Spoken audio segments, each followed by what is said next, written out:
Thanksgiving 2021 in Boston. The aroma of roasting turkey filled homes across the city as families gathered around decorated tables, sharing stories and creating memories. In one Mattapan household, a mother waited anxiously for her daughter's return. The empty chair at their table belonged to 22-year-old Deja Jenkins-Minus, who had promised to join them after a quick visit to her baby's father in Lowell. Her 2-month-old daughter, Deja, was with her. The family's phones buzzed with holiday photos and celebratory messages from friends, but their own celebration remained on hold. Hours passed. Calls went unanswered, text messages unread. As evening turned to night, that empty chair became more than just an absence. It became the beginning of a nightmare that would forever change what Thanksgiving meant for one Boston family. At 11:43 a.m. that morning, Deja sent what would be her final text to her family. "Be back soon. Just going to see him for a bit." Those simple words carried no hint of the tragedy about to unfold. Her mother, Latoya, remembers staring at that message as hours passed, watching it remain unread, unanswered.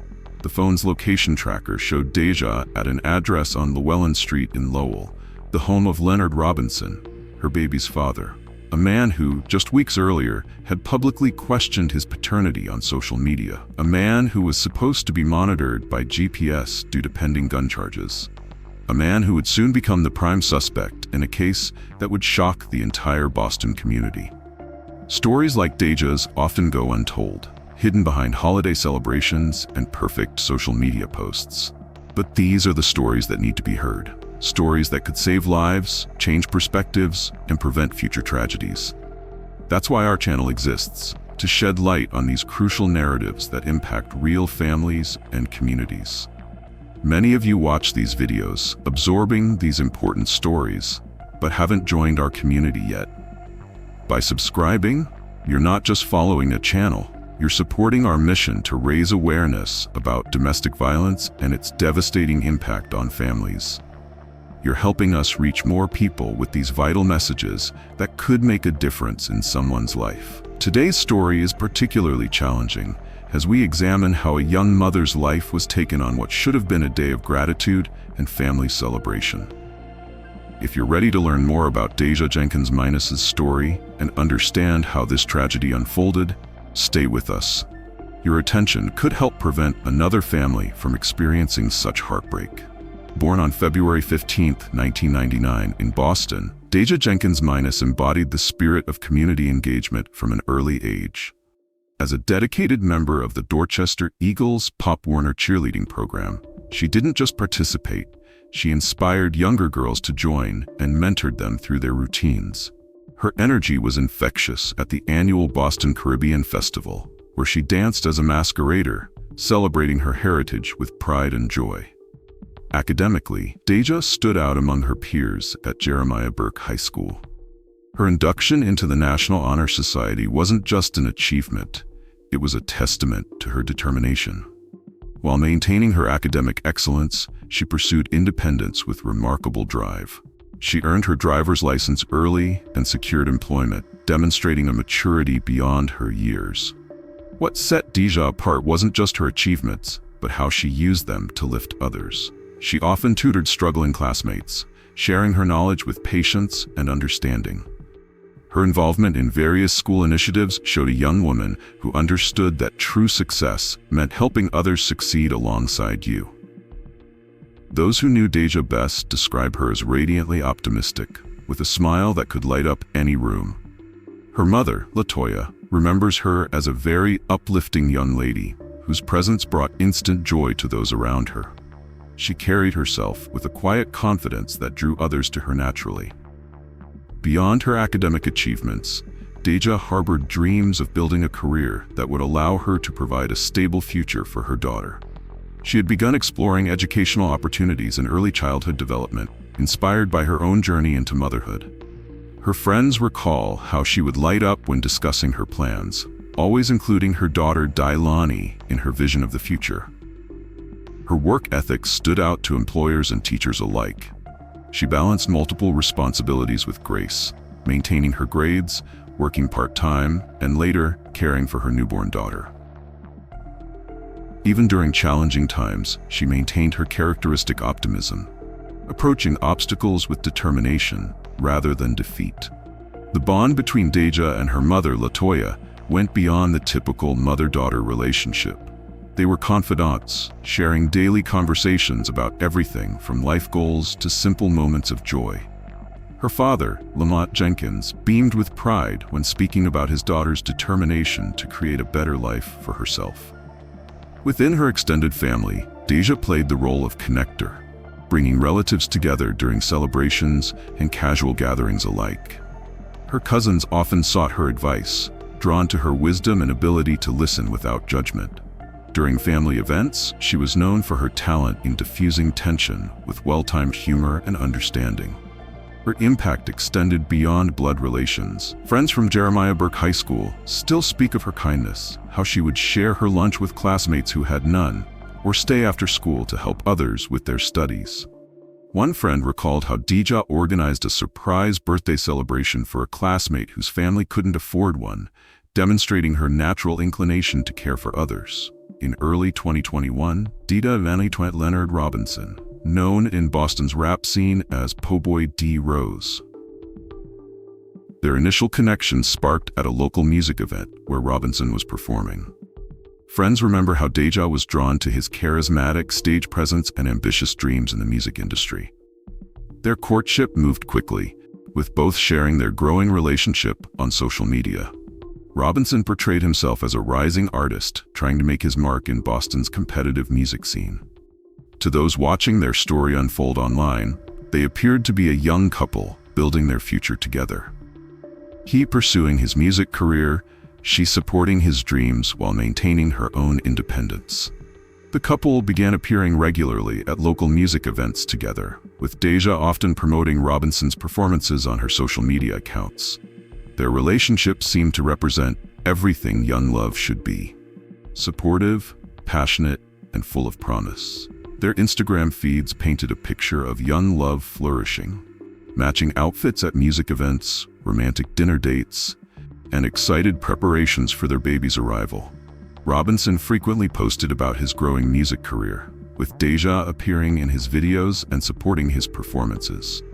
But beneath this carefully constructed image, troubling signs were emerging. While they shared photos of their baby shower and excited posts about becoming parents, Robinson was already displaying concerning behavior behind the scenes.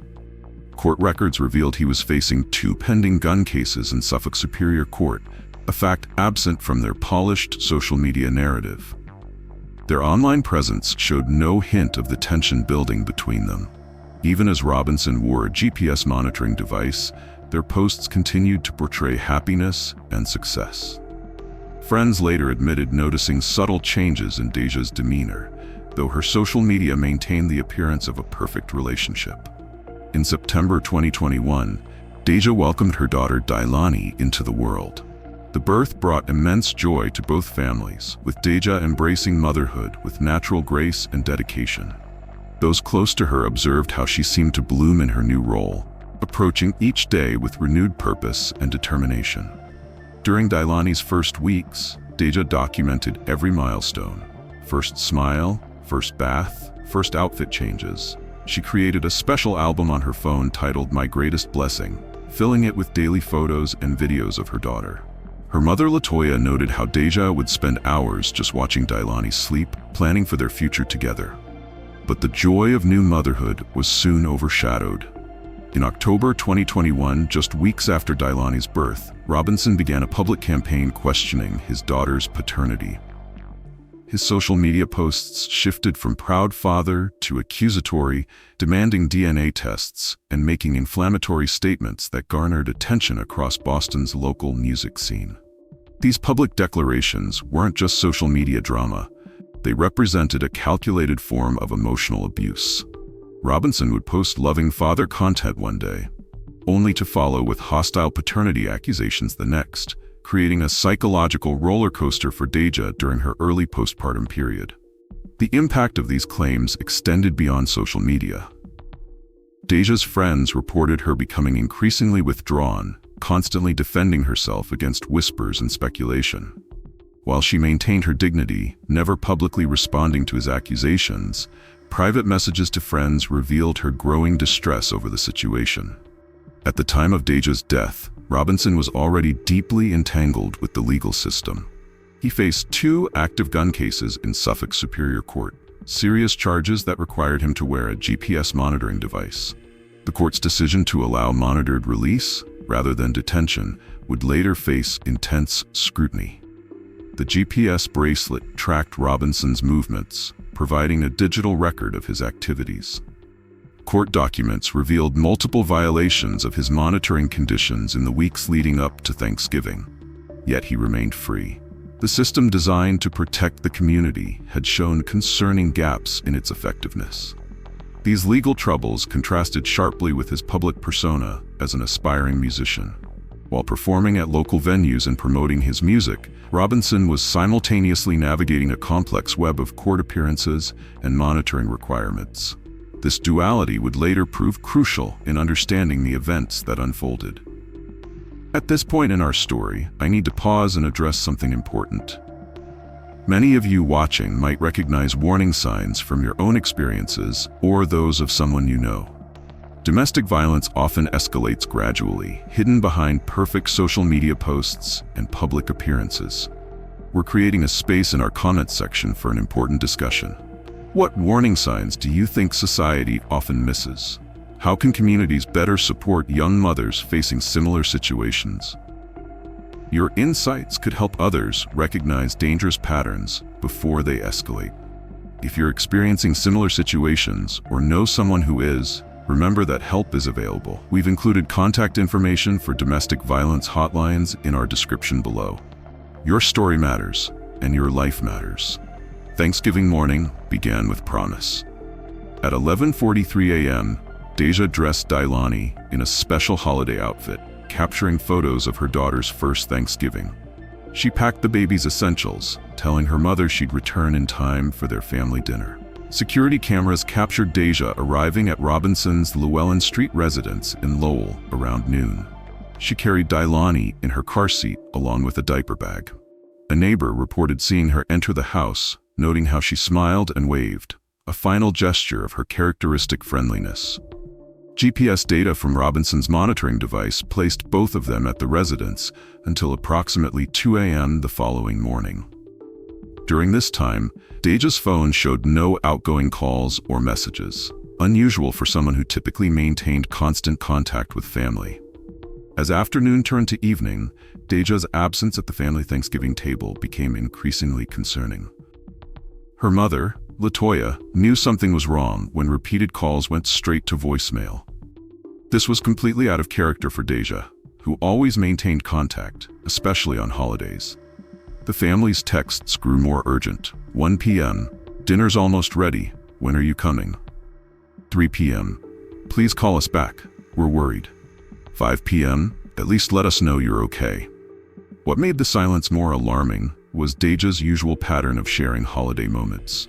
She hadn't posted any photos of Deilani's first Thanksgiving, something she had been excited about for weeks.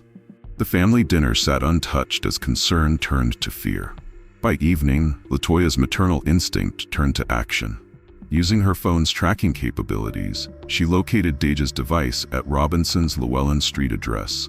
Despite the late hour and growing darkness, she drove to Lowell, her heart racing with each passing mile. Arriving at Robinson's residence, Latoya found the house dark and silent. Her knocks went unanswered. Neighbors reported seeing Deja arrive earlier, but couldn't confirm if she'd left. Each passing moment intensified Latoya's fear as she circled the property, looking for any sign of her daughter or granddaughter.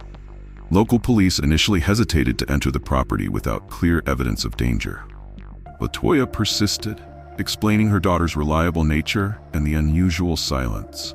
She showed them the tracking data, the unanswered messages, the missed Thanksgiving dinner, all painting a picture of something terribly wrong. In the early hours of November 26th, after hours of desperate searching, a relative of Robinson managed to gain entry through a window of the Llewellyn Street residence. They found Robinson's bedroom door locked, an obstacle that would need to be broken down to reveal the horrific scene within. Inside, they discovered Deja's body beside an air mattress. The violence of the attack was evident, with the medical examiner later confirming 58 stab wounds across her body. 2-month-old Deilani was found unharmed in the home, a small mercy in an otherwise devastating discovery. The Lowell Police Department immediately secured the scene and began their investigation. Evidence suggested a brutal attack, with defensive wounds indicating Deja had fought desperately for her life.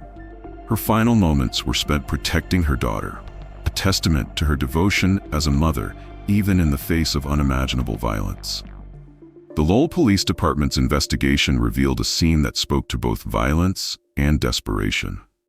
Evidence suggested the attack occurred in multiple areas of the residence, primarily in Robinson's bedroom. Investigators documented signs of a struggle, indicating Deja had fought to protect herself and her child. Most importantly, they found 2-month-old Deilani unharmed, secured in her car seat, a detail that investigators noted showed Deja's maternal instinct to protect her child, even in her final moments. The discovery of a knife consistent with the injuries was crucial to the investigation.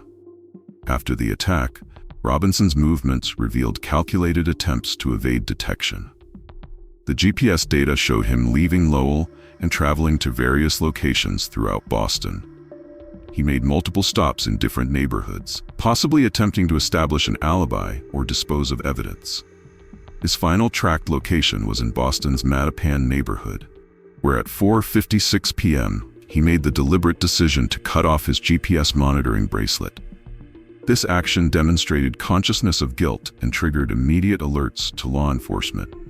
4 days after the discovery of Deja's body, law enforcement located and arrested Leonard Robinson. He was charged with first-degree murder in Lowell District Court. The prosecution presented compelling evidence, including the GPS data from his monitoring device and physical evidence from the crime scene. During the arraignment, prosecutors detailed the premeditated nature of the crime, citing Robinson's actions of cutting off his GPS bracelet and his attempts to evade capture. The judge ordered Robinson held without bail, citing both the severity of the charges and his previous pending gun cases. On a cold December evening, dozens of community members gathered on Woodbull Avenue in Mattapan, their candles illuminating the darkness. The street, temporarily closed for the vigil, became a space for collective mourning as friends, family, and strangers united to honor Deja's memory. The vigil began with a prayer circle, where community leaders spoke about Deja's impact on those around her. Photographs of her bright smile were displayed as attendees shared memories of her kindness and resilience. The crowd grew as the evening progressed, with many bringing flowers, cards, and personal mementos. Young cheerleaders from the Dorchester Eagles Pop Warner program, where Deja once performed, attended in uniform to pay tribute to their former teammate. Their presence highlighted how deeply embedded Deja was in her community's fabric. The Boston community's response to Deja's death demonstrated remarkable unity and purpose. Local organizations mobilized to raise awareness about domestic violence, with several community centers hosting educational workshops in her memory. The Dorchester Eagles Pop Warner program, where Deja once cheered, established an annual scholarship in her name for young athletes demonstrating leadership and community service. Local businesses and community leaders joined forces to support Deja's family. Restaurants donated meals, neighbors offered childcare assistance, and various organizations provided counseling services to those affected by the tragedy. The Boston Caribbean Festival Committee dedicated a special tribute during their next event, honoring Deja's spirit and her contributions to the celebration. In the aftermath of the tragedy, Deja's mother LaToya demonstrated remarkable strength while speaking about her daughter's legacy. "I want people to remember her smile, her spirit, and most importantly, her role as a mother," she shared during a community gathering. Rather than letting grief consume them, the family channeled their pain into action. Lamont Jenkins, Deja's father, established a foundation focused on supporting young mothers and raising awareness about domestic violence. The family also began working with local advocacy groups to push for stricter monitoring of individuals with pending criminal cases. Their most immediate focus remained on Deilani's well-being. "We're making sure she knows how much her mother loved her," LaToya explained. "We're keeping Deja's memory alive through photos, stories, and continuing the traditions she would have shared with her daughter." In response to the community's desire to support Deilani's future, a trust fund was established through GoFundMe. The campaign, titled "Securing Deilani's Future," quickly gained traction as community members, local businesses, and even strangers contributed to ensure Deja's daughter would have financial support for her education and care. The trust fund's management was carefully structured to protect Deilani's interests. A committee of family members and financial advisors oversees the funds, ensuring they will be used exclusively for Deilani's benefit, including education, healthcare, and other essential needs as she grows. Local businesses continue to organize fundraising events, with proceeds going directly to the trust. The Dorchester Eagles Pop Warner program holds an annual fundraiser in Deja's memory, with portions of the proceeds contributing to Deilani's fund. Deja's story illuminates a devastating pattern that claims countless lives each year. In Massachusetts alone, domestic violence incidents increased significantly during 2021, with young mothers facing particularly high risks. Her case highlighted how social media can mask escalating dangers, with perfect posts hiding deteriorating relationships. Local advocacy groups point to several critical warning signs that emerged in Deja's case: public humiliation through social media, controlling behaviors, and escalating tensions around major life changes like childbirth. These organizations now use her story, with her family's permission, to educate others about recognizing danger signs before violence occurs. The Boston Police Department has since implemented new training protocols for officers responding to domestic disputes, particularly in cases involving GPS-monitored individuals. Support organizations have expanded their outreach to young mothers, creating specialized programs that address the unique vulnerabilities they face. The most glaring system failure in Deja's case was the GPS monitoring program. Despite Robinson being under court supervision for 2 pending gun cases, he was able to cut off his monitoring bracelet with seemingly no immediate response from authorities. This critical gap between the removal of the device at 4:56 p.m. and law enforcement response highlights a devastating flaw in the monitoring system. Massachusetts has since implemented stricter protocols for GPS monitoring violations, including immediate notification to local law enforcement and mandatory welfare checks for known associates of monitored individuals. However, advocates argue these changes don't go far enough. The court system's handling of individuals with multiple pending charges has also come under scrutiny. At the time of Deja's death, Robinson was free despite 2 open gun cases. Legal experts have called for a comprehensive review of bail conditions for defendants with histories of weapons charges, particularly when domestic relationships are involved. Social services experts have identified another crucial gap: the lack of support for young mothers in potentially volatile relationships. While domestic violence resources existed, they weren't effectively reaching younger victims, who often communicate through social media rather than traditional support channels. Beyond the tragedy, Deja's vibrant spirit continues to inspire those who knew her. Her participation in the Boston Caribbean Festival as a masquerader and her role in the Dorchester Eagles Pop Warner cheerleading program showcased her love for culture and community. These weren't just activities for Deja, they were expressions of her joy for life. Her academic achievements, including National Honor Society membership, demonstrated her commitment to excellence. But it was her personal qualities that left an indelible mark.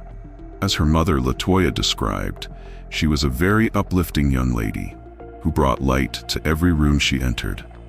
If you're watching this and recognize similar patterns in your life or someone you know, please reach out. Domestic violence often escalates gradually, and what might seem like small red flags can be warning signs of greater danger.